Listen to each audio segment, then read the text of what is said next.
Hai semua, dalam perkongsian kali ini, kita akan bedah siasat perjalanan pengasas Grab, Anthony Tan. Tujuannya, nak cungkil apa pengajaran paling penting yang usahawan pelancongan kad Malaysia boleh ambil dari kisah kejayaan dia. Okey, untuk bagi gambaran betapa besarnya kejayaan Grab ni, tengok je angka ni. Pada tahun 2023, pendapatan Grab mencecah lebih $2 bilion. Ya, $2 bilion. Bukan angka yang main-main kan?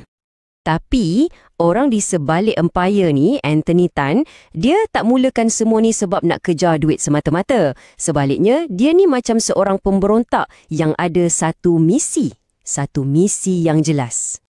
Jom kita mulakan. Mula-mula kita tengok macam mana dia berubah dari seorang pemberontak jadi gergasi serantau.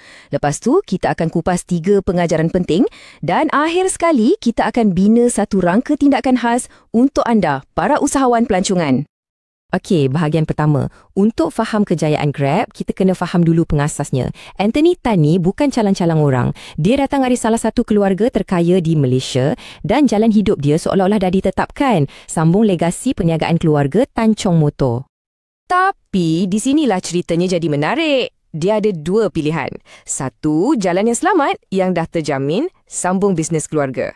Pilihan kedua, bertaruh semua benda pada satu idea startup yang bapaknya sendiri pun tak percaya pada mulanya.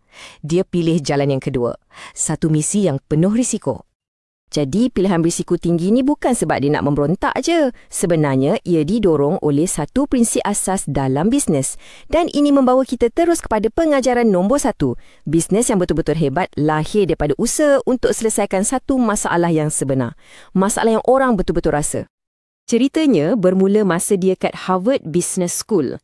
Anthony Tan dan co-founder dia nampak satu masalah yang sangat dekat dengan diri dorang dan mungkin kita semua, iaitu rasa takut dan was-was bila nak naik teksi kat Malaysia masa tu.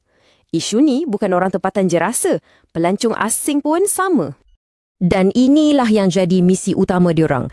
Ianya bukan pasal nak cipta teknologi yang canggih gila, tak. Misinya lebih asas, nak wujudkan satu standard keselamatan yang semua orang, terutamanya wanita, boleh harapkan. Simple tapi sangat penting.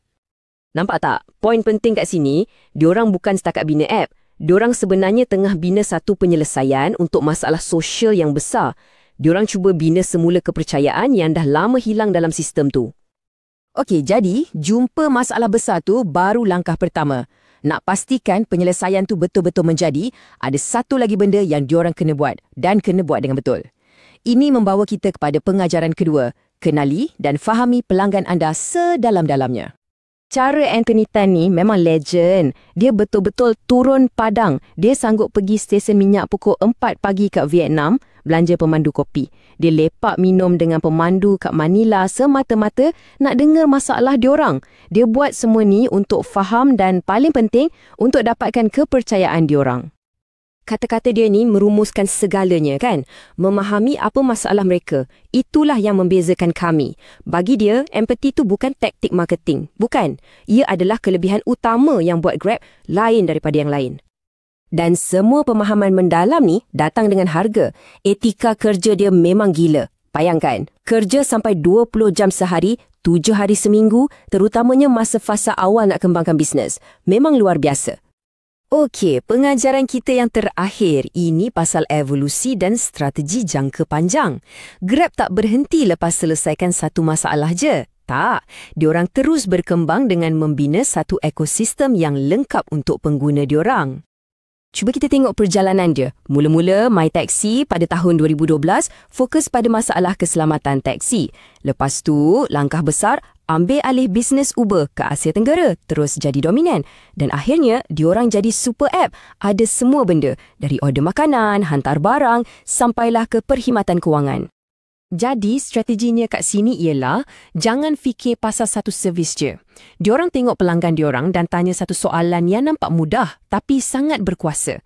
Selain ni, apa lagi yang korang perlukan? Dengan cara ni, diorang bina satu benteng yang sangat kuat. Susah pesaing nak lawan. Grab bukan lagi sekadar aplikasi, tapi dah jadi sebahagian daripada rutin harian lebih 35 juta pengguna kat rantau ni. Jadi, apa kaitan semua ni dengan anda, terutamanya usahawan dalam industri pelancongan Malaysia? Sekaranglah masanya kita sambungkan semua pengajaran tadi dan jadikan ia satu rangka tindakan. Okey, jom kita praktikan. Ada 3 soalan penting untuk bisnes anda berdasarkan rangka tindakan Grab ni. Soalan pertama, apakah masalah paling besar yang belum selesai untuk pelancong yang datang ke Malaysia?